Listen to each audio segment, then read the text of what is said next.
Hi everybody and welcome back to the channel. So I'm Beetlemese and I'm not doing the usual video today. I'm kind of having a little bit of a rant, I suppose, about the gaming industry and what's basically my likes and dislikes, I suppose, about the whole thing. Are console players being ripped off? Why have I moved over to Geforce now for a lot of my games, and what I consider is the best way to pay for your games. So let's get into it. Yeah, hi everybody, how's everybody doing? I hope you're okay. So just wanting to have a bit of a chat about the gaming industry. One or two comments crop up on the channel with regards to this, and I thought I'd just put my opinion forward, and it is my opinion. Obviously, people can agree or disagree. It's entirely up to you, but I just wanted to get my thoughts over. So yeah, the prices thing has been an ongoing thing for a number of years now, really. You've got PC games that are way cheaper than console games. You pay 60, 70, 80 pounds for a console game, and the same game on the PC is nearer 30 or 40 pounds. And a lot of the games on PC go even cheaper than that. You're talking single digit numbers, and it's extremely cheap to pick up some games on there a lot of the time, whereas on console, yeah, you do get sales and stuff like that, but generally speaking, they are a lot more expensive. So that's one issue I have. Now, I understand that the PC, there's probably more PCs in the world than consoles. I don't know. I'm only surmising that, and that's something that somebody may want to research. I don't know, and drop a comment. But I'm assuming that there are probably more PCs than consoles in the world, and that's why the game prices are cheaper. The games tend to get developed for the PCs first of all, and then they are moved over to console. So I suppose you could argue that the price is bound to be cheaper, but it's not just about the price for me as well. It's also about the quality of the game. You get games, you get AAA games that come out, and they are in an absolutely terrible state. I don't need to mention any games. You know the ones I'm talking about. You're paying so much money for these games, and they are just not finished in any way, shape or form. Now, I can take the fact that if a game was to be ironed out and have absolutely no bugs in it whatsoever, etc., you'd be decades down the line. You probably wouldn't even get it to that point. But the problem is a lot of the games come out with such obvious problems, such obvious issues attached to them, that it's absolutely untrue. And I just think it's really bad. And I've recently started, well, I say recently, over the last few months, 6 months, say, I've been using the Geforce Now service. And I have to say, and by the way, I'm not affiliated to Geforce Now or anything like that, but I think the service is absolutely brilliant. I think it's an absolutely fantastic service. I have very few problems with it. You're only limited by the games that they have available on the system. Not that you purchase the games from Nvidia or anything like that. You purchase your games from PC places like Steam and Epic and places like that. But they have to be available on the Geforce Now service. But that's the only limitation, and it means you can get games for like I said earlier, for literally pounds. Probably the same games you could get on the Xbox or the PlayStation for 30 or 40 pounds. That's how ridiculous it is. And that's one of the reasons why I moved over to Geforce. Now, I haven't got a gaming PC, and it was a cheaper option, to be honest. Yes, you've got a monthly amount to pay out, but the amount you pay out only equates to what it would probably cost you to have a loan for a £1,000 or £2,000 gaming PC. But that's basically why I went over to Geforce Now for a lot of the games, just basically because of the prices of the games. And a lot of the indie developers that are out there produce far better games than what a lot of the big developers produce, for some strange reason. I don't know what it is. A lot of games, as we all know, you've got the usual culprits like Call of Duty and games like that just seem to just bang out a game every year, charge the earth for it. And how is it different to the game that you bought last year or the year before? It's probably not. In fact, in some cases, it's probably even worse. Quite often, the first iteration of a game is the best one, or perhaps the second one. But as it goes on, they tend to get worse and worse, so far as I'm concerned. Now, a latest one is Tramsim. I was having a bit of a discussion with somebody who commented, and he likes the game, and that's fair enough. If you like the game, that's fine. But when I've seen other people's videos of Tramsim, and there's just, I don't know, the graphics just don't seem particularly great to me. There's no traffic on the roads hardly, and it just doesn't look like a game that I want to pay £30 or £40 for. It just doesn't. As I said, there's far better games on PC which will give you far more enjoyment. I mean, even simple games, like there's a couple of games that are the kind of spaceship building games. Space Haven, for one. And another one would be Cosmetia. I did actually a video or two about Cosmetia some time ago. Now, they're not everybody's cup of tea, but the amount of enjoyment you can get out of a game like that for, you're talking £10-15, there's no comparison to spending £70 or £80 on a pile of crap that comes out quite a lot of the time. Medieval Dynasty was probably, in my opinion, one of those. I actually played that on Xbox on Game Pass, and it actually made me feel sick. It really did. The frame rate was shocking. Now, I don't know whether it's improved since. I've not even looked at it since, because it just totally put me off. I was really looking forward to Medieval Dynasty when it came out. But as I said, it just made me feel sick with the frame rate. And we were promised all this stuff on the new consoles. We're going to have 60 FPS and 4K, and everything's going to be hunky-dory, and RTS and all this, that and the other. And it's just not happened, so far as I'm concerned.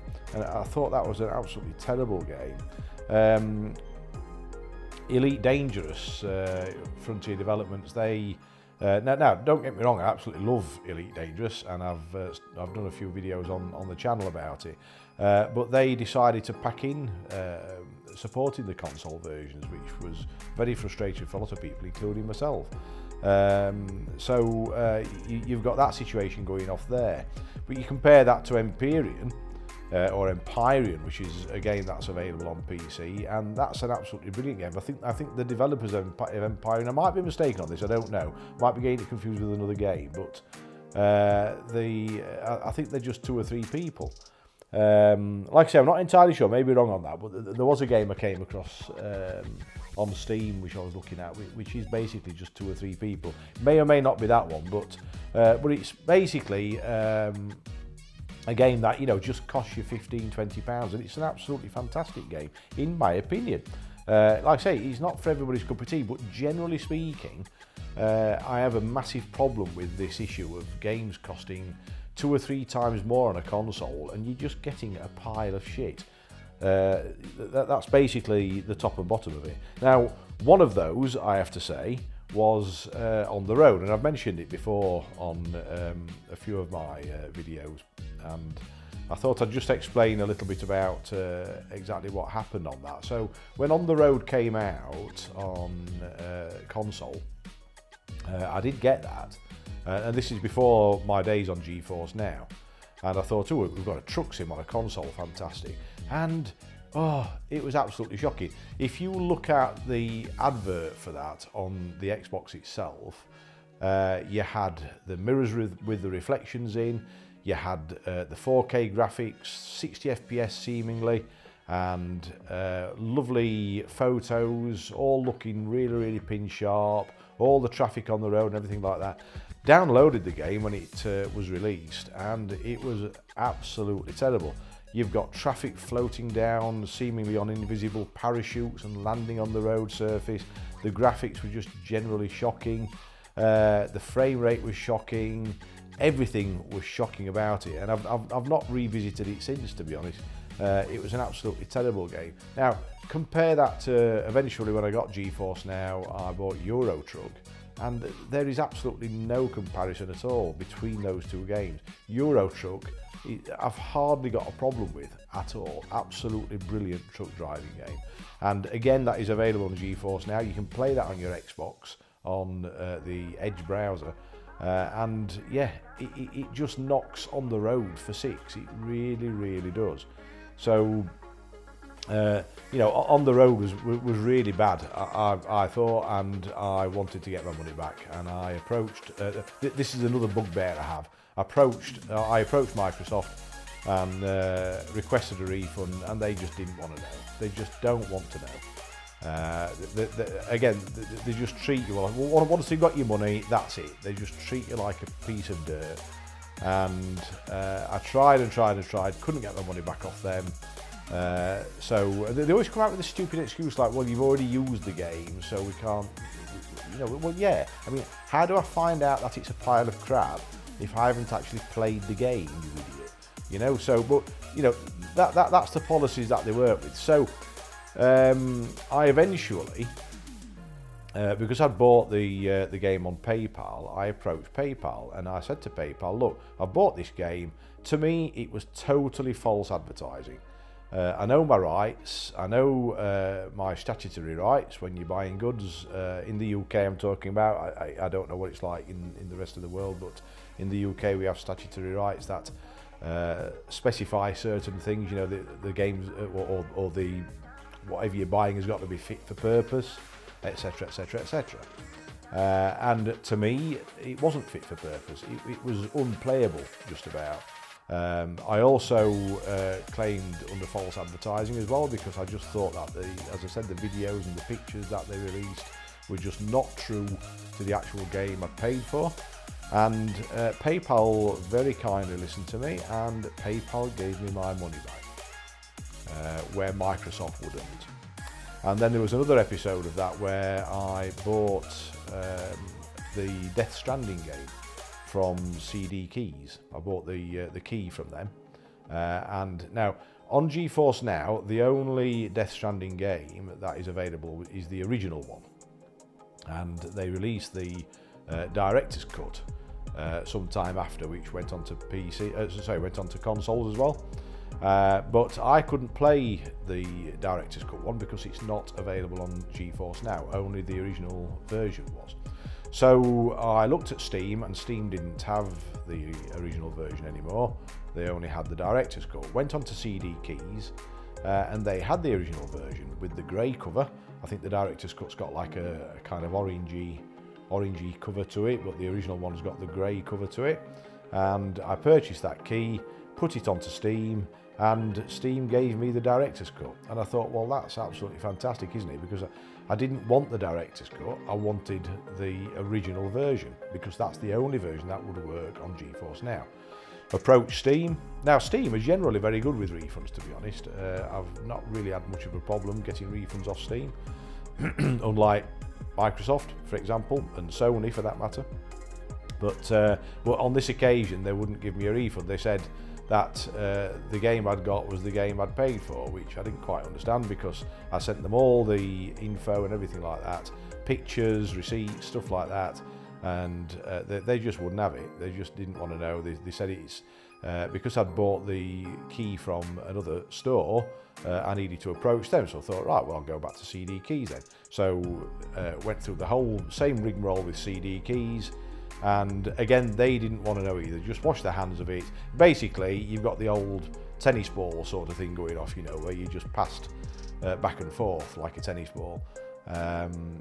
They just said, you know, so far as they're concerned, they'd sold me that game, and it was Steam that was at fault. So went back to Steam, again, they didn't want to know, went back to CD Keys, again, they didn't want to know. Sent them all the pictures. I said, look, this is the one with the grey cover, which is the one I bought. The one I received was the director's cut with the orange cover. None of them wanted to know anything about it at all. So eventually I went to PayPal again, and I approached them and sent them all the stuff off and everything like that. And at first they didn't want to know, and in fact they ruled in CD Keys' favour, which I was very, very annoyed about. So I gave it a few days and actually rang PayPal up and said, look, I'm not very happy here. And I explained the situation to this lady on the other end of the phone, and you know what? She turned around to me and she says, I can see your problem and I can see your frustration. She says, you are a very good customer of PayPal, so she says we will sort out a refund for you and I'll have it back in your bank account within the next 2 or 3 days. And I thought that was absolutely fantastic service. So the moral of all that story, all those 2 stories, is if you're going to buy a game, set up a PayPal account if you can, and use PayPal to pay for the games. And if you can't get a refund from where you've purchased it, then approach PayPal, because in a lot of cases, I can't say every case is individual obviously, but in my experience I've found PayPal to be very, very good at refunding if you are not happy with something and you can't get it sorted out with the vendor. So that's my advice. Get a PayPal account and pay for your games on PayPal. But yeah, just wanted to get this video out just to air my frustrations really about the whole gaming industry. So like I said, about the pricing, the different pricing between PC and console. Are we being ripped off? I think we are, but you may have a different opinion. Drop a comment. And also just to give you a bit of advice about using PayPal to pay for your games. And some of the quality of the games I think is pretty poor as well, but again, that is my opinion. What's your opinion, guys? Drop me a comment on YouTube, and also head over to the Discord channel and join on there, and we can have a bit of a discussion on there as well. So if you've made it this far, thank you very much for listening to my rant. Thanks very much for watching the bits of videos that I've got, and we will catch you on the next video. So take care and bye for now.